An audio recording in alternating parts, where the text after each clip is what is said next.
ఆర్యవైశ్య మహాసభలో గ్రూపు తగాదాలు లేకుండా చూసుకోవాలన్నారు శాసనమండలి చైర్మన్ గుత్తా సుఖేందర్ రెడ్డి. గ్రూప్ తగాదాలుంటే నష్టపోయేది మీరే అన్నారు. ఆర్యవైశ్య మహాసభ పేదవాళ్ల సమస్యల పరిష్కారం కోసం పనిచేస్తుందన్నారు గుత్తా.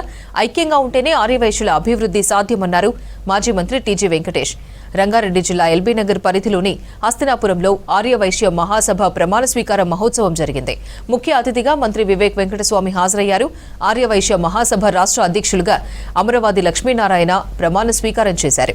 కార్యక్రమంలో ఎంపీ చామల కిరణ్ కుమార్, ఎమ్మెల్యే మల్రెడ్డి రంగారెడ్డి పాల్గొన్నారు.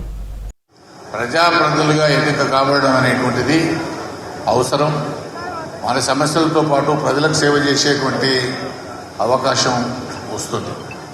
అదేవిధంగా వైశ్య సోదరులకు వైశ్య బంధువులందరికీ కూడా నేను మనవి చేస్తా ఉన్నాను. ఈ కార్యక్రమాల కన్నా ముఖ్యంగా ఈ ఆర్యవైశ్య మహాసభకు సంబంధించి వైశ్యులకు సంబంధించి పలు సమస్యల పరిష్కారంలో వారు కీలక పాత్ర పోషిస్తూ ఉన్నారు. కాబట్టి ఇప్పుడు కూడా భవిష్యత్తులో అదేవిధంగా అమరవాది లక్ష్మీనారాయణ గారి నేతృత్వంలోని కార్యవర్గం కానీ సభ్యులు కానీ అందరూ కూడా పేద వైశ్యుల సంక్షేమం కొరకు కార్యక్రమాలు తీసుకుంది. అధ్యక్షులమైనాం, కార్యవర్గ సభ్యులమైనామంటే తప్పనిసరిగా ఏదో ఒక విషయంలో అందరికీ సహకరించాల్సినటువంటి అవసరం ఉంది, అందరికీ అవకాశం కల్పించాల్సినటువంటి అవసరం ఉంది, అందరి సమస్యల పరిష్కారంలో మీరు కీలక పాత్ర పోషించాల్సినటువంటి అవసరం ఉందని చెప్పి నేను ఈ సందర్భంగా మరొకసారి మీ అందరికీ కూడా శుభాకాంక్షలు తెలియజేస్తా ఉన్నాను. వైశ్యులకు ఒక కార్పొరేషన్ ఉండాలని 12 సంవత్సరాల క్రితం అనుకుంటాను, 12 సంవత్సరాల క్రితం దగ్గర మన చంద్రబాబు నాయుడు ఆంధ్రప్రదేశ్లో వారి ద్వారా అనౌన్స్మెంట్ చేసి శ్రీకారం చుట్టడం జరిగింది, ఉద్యమం నడపడం జరిగింది.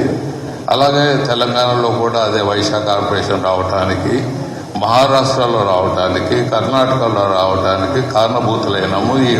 మేమంతా కలిసి పోరాడితేనే ఆ వైశ్య కార్పొరేషన్లు వచ్చాయని సభాముఖంగా మీకు తెలియజేస్తున్నాం. వైశ్య కార్పొరేషన్లో ముందు ఒక స్టెప్ వెళ్ళాము. దాంట్లో కొన్ని తూర్లు ఆర్గ్యుమెంట్ జరుగుతుంది, ఈ గవర్నమెంట్ ఇంకా దుడ్లు ఇవ్వలేదే, ఈ గవర్నమెంట్లు ఏమి ఇచ్చారు మనకు, ఈ పేరు ఒకటి పెట్టారు అని. మిత్రులారా, మనం ఒక స్టేజ్ మనకు, ఎందుకంటే రాజ్యాంగపరంగా మనకేం హక్కులు లేవు. మనకేమున్నాయి హక్కులు? అక్కడ ఎస్సీలకు హక్కులు ఉన్నాయి, బీసీలకు హక్కులు ఉన్నాయి, మైనార్టీస్కి హక్కులు ఉన్నాయి. ఇంకా ఓసీ కులంలో రెడ్డిగారులు ఎలాగైనా బతకగలరు, వారికి ఉండే బలము బలోపేతము, చౌదరి గారులు, దొరలు, ఇంకా వీకెస్ట్ ఇంక ఓసీలు ఎవరంటే వైశ్యులు. సో అందరూ మనం కలిసి కట్టుగా పనిచేస్తే మనకు జీవితంలో ముందుకు పోయేదానికి అవకాశాలు ఉంటాయని సభాముఖంగా తెలియజేస్తున్నాను. రాష్ట్రంలో ఈరోజు మండల స్థాయి నుంచి మండల సంఘాలు ఉన్నాయి, జిల్లా సంఘాలు ఉన్నాయి, పట్టణ సంఘాలు ఉన్నాయి, రాష్ట్ర సంఘం ఉంది. మనకు 3 అంచెల నెట్వర్క్ మనకు ఉంది. ఈ రాష్ట్రంలో రాష్ట్ర ఆర్యవైశ్య మహాసభలో ఏం జరుగుతుందనేది ఒక మండల స్థాయిలో ఇన్ఫర్మేషన్ ఇవ్వాలంటే మనకు ఒక సెకండ్, ఒక నిమిషం కూడా పట్టదు. అంత సమర్థవంతంగా పనిచేస్తూ ఉంది. దాన్ని ఇంకా మనం యాక్టివ్ చేసినట్టయితే ప్రతి ఒక్క జిల్లా అధ్యక్షుడు, మండలాధ్యక్షుడు ఇమీడియట్గా మండలాల్లో ఏ మండలాల్లో ఎన్నికలు కాలేదో ఆ మండలాల్లో ఎన్నికలు జిల్లా అధ్యక్షులు అందరూ కూడా జరిపించాలని చెప్పి ఈ సభాముఖంగా మీ అందరికీ నేను మనవి చేస్తూ ఉన్నాను. మనం ఈ రోజున ముఖ్యంగా తెలంగాణ ఆర్యవైశ్య మహాసభ వచ్చిన తర్వాత మీ అందరికీ తెలుసు, ఈరోజు మన గుప్పల్ బగాయత్లో 5 ఎకర్స్ ల్యాండ్, దాదాపుగా 100 కోట్ల రూపాయల వర్త్ ల్యాండ్ ఈ రోజున మనకు తెలంగాణ రాష్ట్ర ఆర్యవైశ్య మహాసభ పేరు మీద ఉంది.